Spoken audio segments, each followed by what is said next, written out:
At the end of our vacation on the Friday night, I get a text message from Fido, my carrier, saying, due to excessive roaming charges and for security reasons, call us immediately. I get on the phone with them and they say, sir, you have $22,000 of roaming charges. And I go, what? And I said, what's the data on that? They said, but don't worry, sir, we'll bring it down to $2,200. So you're getting a deal at $2,200? Getting a deal at $2,200. At this point, I'm wondering, like, how did this even happen?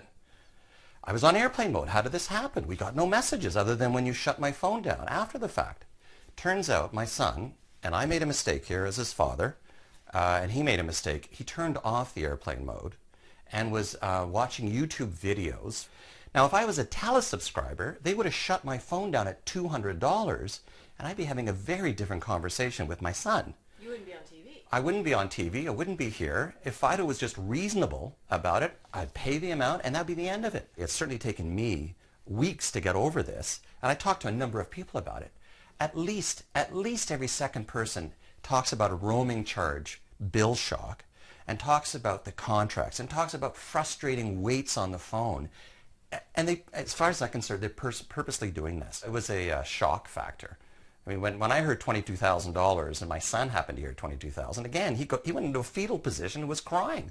It was just mind-boggling for him. I don't think many Canadians will actually escalate it to the degree that I'm doing here.